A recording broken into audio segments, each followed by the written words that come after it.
Hey, welcome back to Sober Now. I'm Jim LaPierre.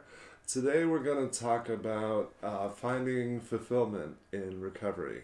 And one of the things that makes me go off on people is when I hear from folks in recovery, Jim, I just want to be happy. And I say, oh, is that all? Okay, great. What do you need to be happy? And they'll say, well, I don't know. And I'll say, well, I think that's going to be a problem. Um, and then I give them a homework assignment.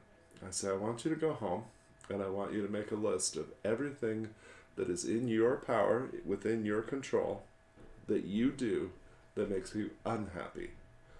And they're usually a little bit apprehensive, but they'll take that assignment and they'll run with it and they'll come back to me. And if they've been honest with themselves, they'll have a pretty long list. And we'll talk about what's on their list and what it is that makes them unhappy. And then I have one of those, thank God I went to grad school moments. They'll say, well, what should I do about all these things? And I'll say, stop doing them. If I wanted to be more happy, I would stop doing the things that make me unhappy. And that's so simple as to be off-putting, but it's incredibly effective.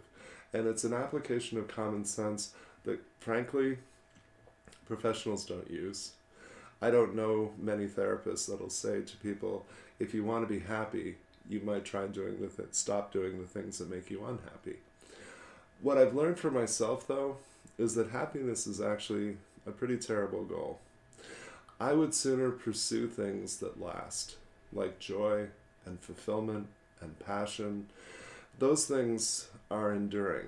Happiness, to me, is fleeting.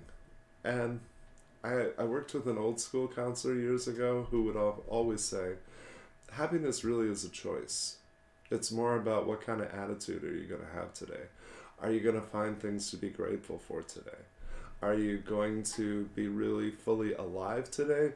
Or are you just surviving, just going through the motions? Now, I do understand that for some of us, what robs us of happiness and joy is depression or anxiety or trauma or being newly sober or going through things in life that are just really, really hard. And that's understandable. But what I've learned for myself is that I have to do really uncomfortable things because, first of all, everything I want is usually outside of my comfort zone. And secondly, my ability to be happy alone is non-existent. I need people in my life. I need to have experiences that I find fulfilling and enriching.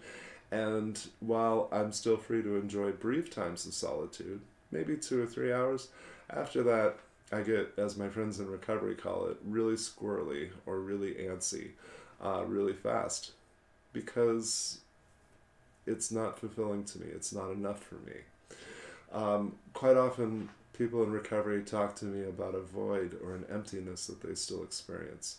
And I'll ask them, maybe you have some ideas about what would fill that emptiness, but I bet whatever those ideas are, your higher power's ideas are better. Because that's consistently been my experience. What I think I want and what my plans are never nearly as great as what the universe wants for me.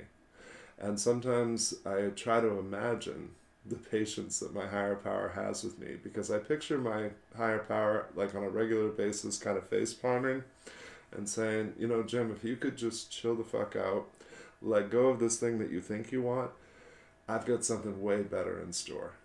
And maybe that's a leap from where you're at today. Maybe having that kind of faith in a higher power seems unimaginable.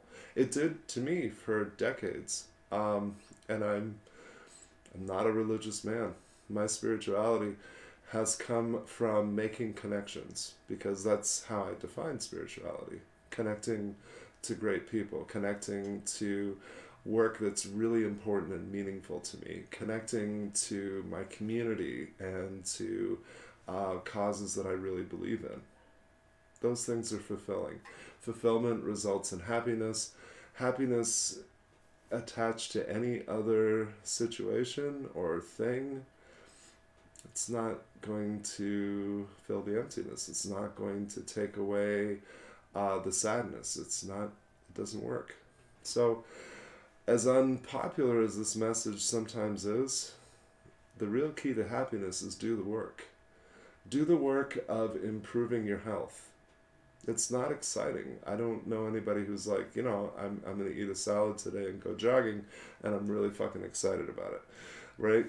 It's not sexy, but it's an investment.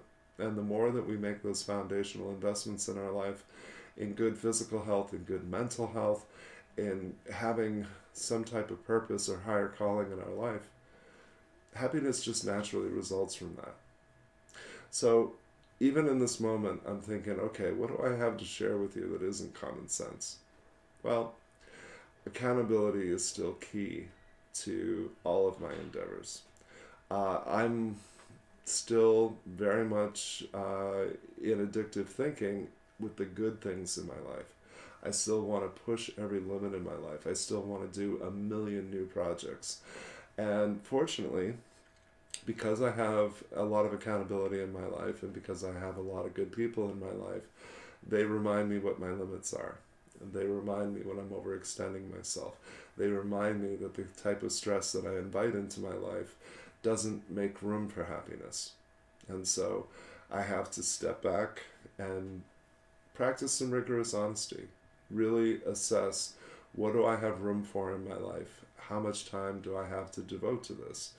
And it drives me a little bit crazy because I have a brain that does a lot of things without my permission. I have 10 new projects in mind. And sometimes I'll try to give them away because I know I'm never going to get to them. Sometimes it's like the collection of books that I have. Maybe you have one of these. I have a long, deep pile of books at my house that I'm going to read someday. I really am. And then honestly, nowadays, when somebody recommends a book to me, I'll just say, thank you so much. I know that it's something you value and it would probably enrich my life a lot.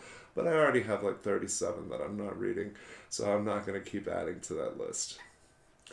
I hope that you're willing to move outside of your comfort zone and outside of what's familiar to you, because in my experience, that's the only way to have passion, purpose, fulfillment, and joy.